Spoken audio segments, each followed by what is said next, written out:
Hello everyone, welcome back to my channel.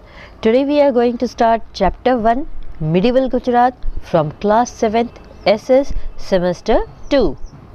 Medieval Gujarat. So here you can see the pattern of Patola of Patan. तो ये Patan का पटोला है. A man roamed about a village street playing a song on his Ravanhatta, that is torch violin. A group of small children was also roaming along with him.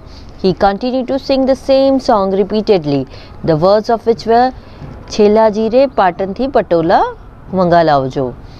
तो यहाँ पे एक आदमी अपने रावण हत्था जो कि एक वायलिन होता है उस पर गीत बजाते हुए गांव की गलियों में घूम रहा था. तो उसके साथ छोटे बच्चों का एक ग्रुप भी घूम रहा था. वह एक गीत को बार बार गाता रहा था जिसके बोल थे छेला जीरे पाटन थी पटोला मंगा लाओ जो. So among the children who sang along with the singer was Pratik. When he returned home, he asked his grandfather about the Patola of Patan. Pratik's grandfather had a wealth of historical anecdotes.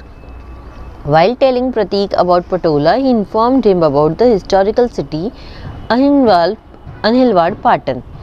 तो गायक के साथ गाने वाले बच्चों में एक लड़का प्रतीक था. जब वह घर लौटा तो उसने अपने दादा से पाटन के पटोला के बारे में पूछा. प्रतीक के दादा के पास ऐतिहासिक किस्सा था, मतलब ऐतिहासिक बहुत सारी जानकारी थी.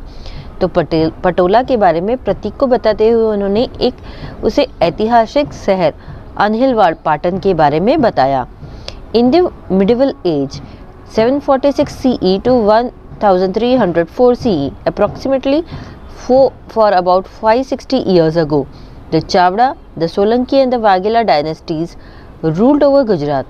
During their reign, the capital of their kingdom was Anhilpur Patan, which later came to be known as Anhilwad Patan.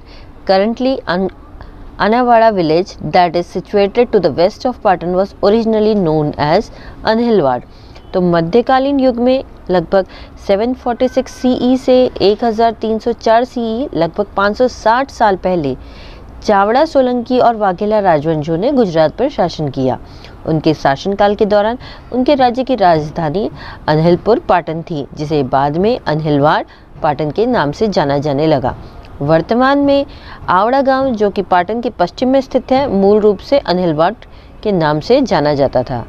According the historical text, the Chavda dynasty ruled over Panchsar. Its ruler Jai Shikari attained martyrdom in a war. His son Vanraj Chavda recaptured his father's kingdom. In place of the ruined kingdom, he established a new kingdom on the banks of the river Sabarmati, which was known as Anhilwad Patan. It is believed that his friend Anhil assisted him in acquiring the kingdom, and hence the territory was named Anhilwad Patan after him. The Chavda dynasty ruled over Gujarat for approximately 196 years. Thereafter, the Solanki dynasty ruled over Gujarat. ऐतिहासिक ग्रंथों के अनुसार चावड़ा राजवंश ने पंचसर पर शासन किया था. इसके शासक जय शिकारी ने एक युद्ध में शहादत प्राप्त की थी, यानी वो आप कह सकते हो मर गए थे तो उनको शहादत मिली थी. उनके पुत्र वनराज चावड़ा ने अपने पिता के राज्य पर कब्जा कर लिया था. बर्बाद राज्य के स्थान पर उन्होंने सरस्वती नदी के तट पर एक नया राज्य स्थापित किया, जिसे अनहिलवाड़ नदी के नाम से जाना जाता था. ऐसा माना जाता है कि उनके मित्र अनहिल ने राज्य प्राप्त करने में उनकी सहायता की थी और इसलिए उनके नाम पर इस क्षेत्र का नाम अनहिलवाड़ पाटन रखा गया. चावड़ा राजवंश ने लगभग 196 वर्षों तक गुजरात पर शासन किया. इसके बाद सोलंकी राजवंश ने गुजरात पर शासन किया. Next is inscription carved on idol. इसका मतलब मूर्ति पर खुदी हुई नक्काशी. During the rule of the Solanki dynasty, Gujarat became very prosperous. The Rajput era saw Anhilwad Patan emerge as one of the most powerful kingdoms. The kings of this dynasty, Mulraj Solanki, Bhimdev Solanki, Siddharaj Jaisingh, Kumar Pal were among the great rulers. The famous scholar Kalik Swaragya Sri Hemchandra Acharya was patronized during the rule of Siddharaj Jaisingh. During his reign, Anhilwad Patan became the main center of education and was known as Vidyadham. तो सोलंकी वंश के शासन के दौरान गुजरात बहुत ज़्यादा समृद्ध हुआ. राजपूत काल ने देखा कि अनहिलवाड़ सबसे ज़्यादा शक्तिशाली राज्यों में से एक के रूप में वो उभर रहा था. इस राजवंश के राजा मूलराज मूलराज सोलंकी, भीमदेव सोलंकी, सिद्धराज जयसिंह, कुमारपाल महान शासकों में से एक थे। प्रसिद्ध विद्वान कलिक स्वरज्ञ श्री हेमचंद्र आचार्य को सिद्धराज जयसिंह के शासन के दौरान संरक्षण दिया गया था। उनके शासनकाल के दौरान अनिलवाड़ पाटन शिक्षा का एक मुख्य केंद्र बन गया और उन्हें विद्याधाम के रूप से जाना जाने लगा। Shri Hemchandra on his proposal, Sri Hemchandra Acharya wrote a book on grammar, Siddham Sabda Anushashanam. After its completion, the book was placed on the seat tied into an elephant and the procession was carried throughout the city. Both the king Siddharaj Jayasingh and composer Sri Hemchandra Acharya accompanied the procession on foot. It was the first time that a literary text was given such enormous respect.